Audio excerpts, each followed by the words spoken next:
buenos días. Estamos con Gabriela Rivadeneira, que fue la primera mujer en presidir la Asamblea Nacional del Ecuador y la más joven, con 29 años. Además, fue elegida con más de 3 millones de votos. Y muchas gracias, Gabriela, por estar aquí con nosotros. ¿Y cómo ha sido esta experiencia como mujer en la política ecuatoriana y latinoamericana? Realmente la participación de las mujeres y mucho más de mujeres jóvenes en la política, no solo del Ecuador, sino de América Latina, bajo el sistema, digamos, político sumamente adultocéntrico y sobre todo masculino, siempre se dificulta. Yo empecé a estar en espacios de elección popular desde los 19 años, cuando fui electa concejala de mi cantón en Otavalo, y desde ahí siempre, digamos, la primera mujer vicealcaldesa, la primera viceprefecta, la primera gobernadora de mi provincia y la primera mujer presidenta de la Asamblea Nacional. Esto no lo digo con un sesgo de vanidad ni mucho menos, sino que en pleno siglo XXI, recién una mujer podía acceder a la presidencia de una función del Estado, y eso obviamente no hubiera sido posible si es que no era por el proyecto progresista de izquierda de la Revolución Ciudadana liderada por Rafael Correa, porque obviamente es ahí, en los procesos liderados por los grandes de la primera década del siglo XXI, por Lula, por Néstor y Cristina, por Evo, por Rafael, por todos los que generaron una tendencia sumamente fuerte en la región, que pudimos participar muchísimo más de frente y de manera mucho más amplia, muchos jóvenes y muchas mujeres.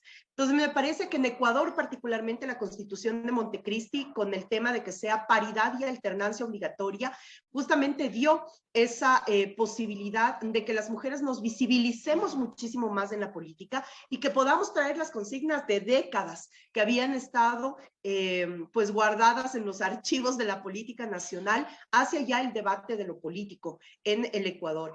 Así que me parece que en esa temática y en esa lógica, la participación de las mujeres jóvenes, la mía en particular al frente de la función legislativa, pues marcó justamente esa posibilidad de romper el sesgo de la política masculinizada y definitivamente entrar a feminizar la política en el Ecuador, y por eso es que la Revolución Ciudadana tiene una gran carga de avances en políticas de género y políticas de desarrollo para la mujer, vista desde el modo estructural.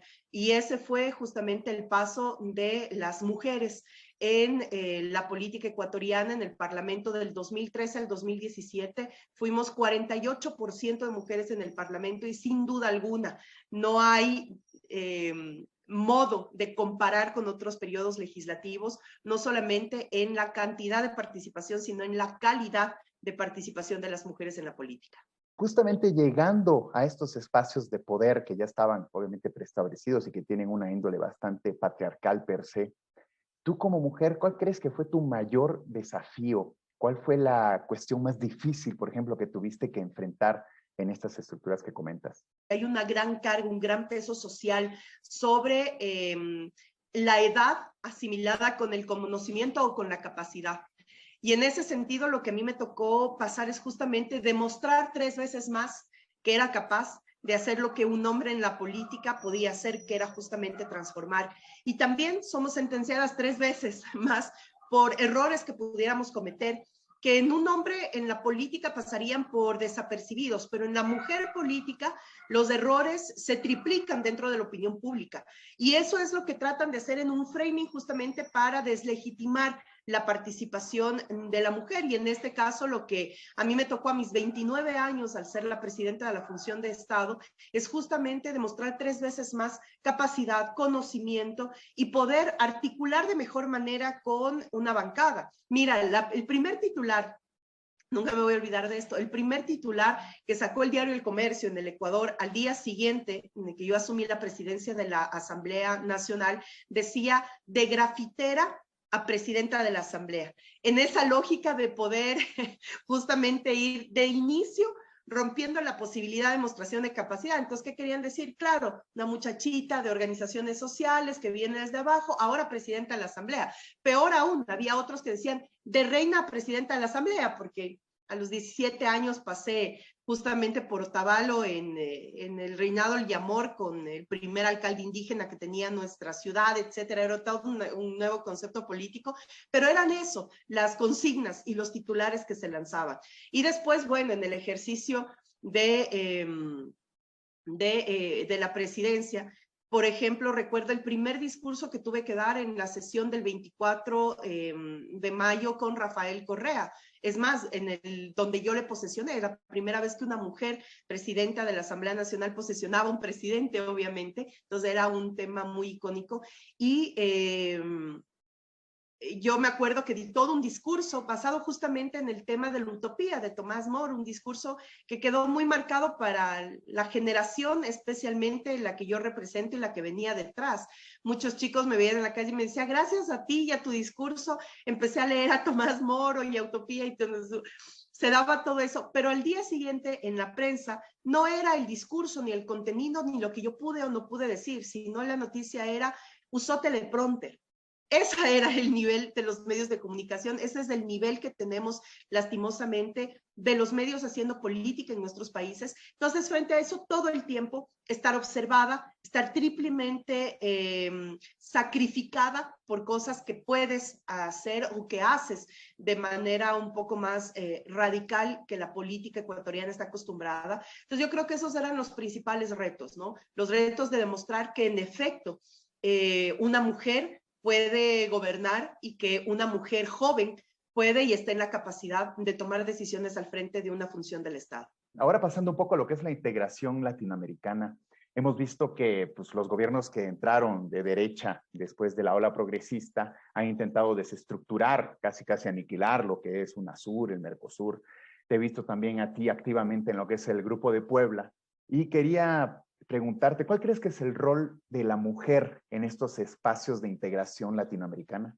Primera década del siglo XXI, por primera vez en nuestra región tuvimos 3 mujeres presidentas de la República, Cristina Fernández, Dilma Rousseff y Michelle Bachelet. Y en esa lógica, el ver justamente a mujeres al frente de nuestros países también ayudó muchísimo a que el debate y la acción política desde los partidos y desde la propia estructura social vaya cambiando de enfoque, porque además fueron excelentes presidentas y lideresas, tanto así que tuvieron que implementar junto con nuestros otros líderes de la región procesos de persecución política, de lawfare, de impeachment en el caso de Brasil, etcétera, para realmente sacarlas de este espacio y hacerlas a un lado por proyectos neoliberales y por la profundización de esos proyectos neoliberales.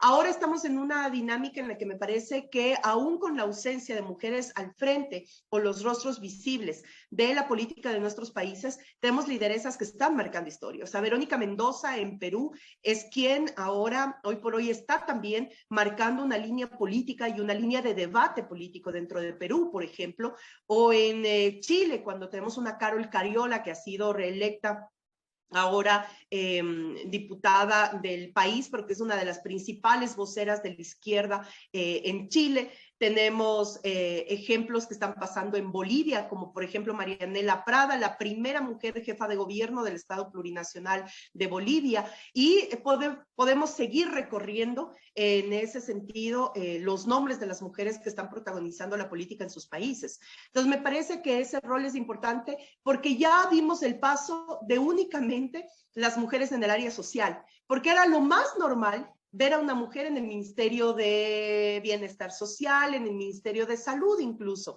pero nosotros lo que marcamos fue que las mujeres estamos en el ámbito productivo, en el ámbito de la economía, en el ámbito de las relaciones internacionales, es decir, se empezó a naturalizar la presencia de la mujer en áreas estratégicas, políticas estratégicas, y me parece que eso ha ido tomando cada vez más fuerza en la región. Ahora sobre la integración en sí misma, yo creo que las mujeres hemos puesto mucho más énfasis en los procesos de integración. ¿Por qué? Porque hay una necesidad expresa de que no solamente una visibilización de la participación política de la mujer, sino de las necesidades propias que vive la mujer. Es decir, ahora y la pandemia lo que nos ha dejado es un rebrote de violencia brutal contra la mujer. Los feminicidios han triplicado en la mayoría de los países de nuestra región y eso entonces quiere decir que en la boca de las mujeres políticas estos temas no pasan por desapercibidos y son los temas que están marcando también la agenda dentro de esta nueva ola feminista de la región, que además es sumamente fuerte. Y ahí agradecer profundamente a Argentina y a las mujeres en Argentina que marcaron esta nueva ola progresista en la región, porque es a raíz de esto que se empieza a debatir de otros temas esenciales, es decir, de la economía y el desarrollo para las mujeres. Ahí Alicia Bárcena, que se ha convertido también en un pilar importantísimo del análisis estructural social de nuestra región a raíz de la CEPAL o a través de la CEPAL.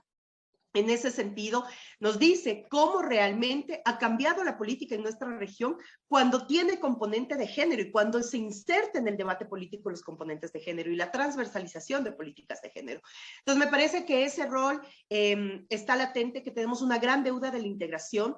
Si bien es cierto, en esta segunda ola progresista liderada por Andrés Manuel López Obrador, quien fue el que recuperó realmente de esta debacle de la que veníamos pasando electoralmente la izquierda en la región, gana Andrés Manuel López Obrador, gana luego Alberto Fernández, luego se recupera el gobierno de Bolivia con Luis Arce, se reconfigura esta suerte de integración. Ahora es la CELAC la que ha tomado protagonismo, pero no descartamos que en un momento determinado, recuperando una fuerza política y una tendencia de izquierda en la región, la UNASUR vuelva a renacer. Pero sí, ahora agradecer a Andrés Manuel López Obrador que por primera vez hace que México regrese a ver al sur y que se haga mucho más posible la integración desde el sur del Río Bravo hasta la Patagonia. Así que eso nos esperanza y nos ilusiona mucho.